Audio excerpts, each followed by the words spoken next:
Mapya yameibuka kuhusu kesi ya dola milioni 20 iliyofunguliwa na Terrence T.A. Dickson aliyekuwa mfanyakazi wa rapper Faygo na alikuwa amefungwa dhidi ya rapper huyo.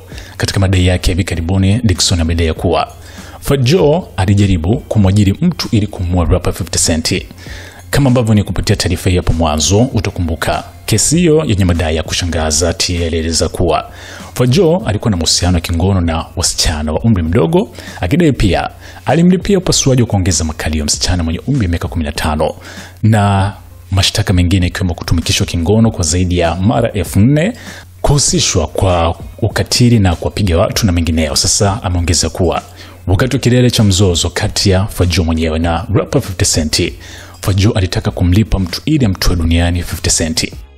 T.A. Dickson anadai kwamba mpango huo ulifanyika kati ya mwaka 2006 au mwaka 2007 wakati Faygo na 50 Cent walikuwa kwenye beef zito iliweza kusababishwa na Faygo kuwa karibu na Ja Rule ambaye alikuwa na beef la muda mrefu na 50 Cent tangu mwaka 2002. Katika hati ya kesi imeandikwa Faygo alihusika katika njama makusudi na iliyopangwa mapema kumuua rapper Curtis Jackson anayejulikana kitaaluma kama 50 Cent.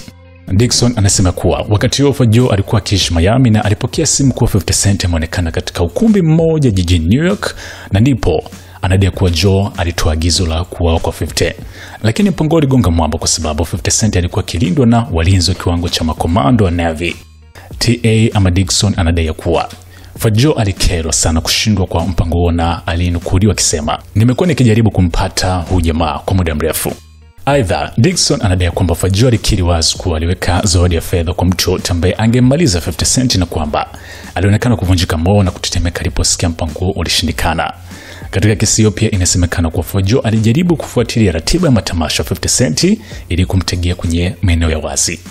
Hata hivyo, timu ya mwakili Faygo kama nilivyokueleza toka mwanzo imekwisha kukanusha taarifa hizi, na kuna hiki ambacho 50 Cent amekuja kukifanya kama semi reaction, ambapo kupitia kwenye ukurasa wa Instagram alisha picha ya AI kimuonesha kwa yeye na Faygo na kisha kusindikiza na picha pili ambayo ni screenshot ya taarifa husika kuwa rapper huyo alitaka kumuua na kisha kusindikiza na caption isemayo, "Madai haya yasiyo na msingi, hana ukweli wote na hafai kuaminiwa. Nasikitika kuona Joe akipitia mashinikizo ya umma na kuharibiwa kwa sifa yake bila sababu yote."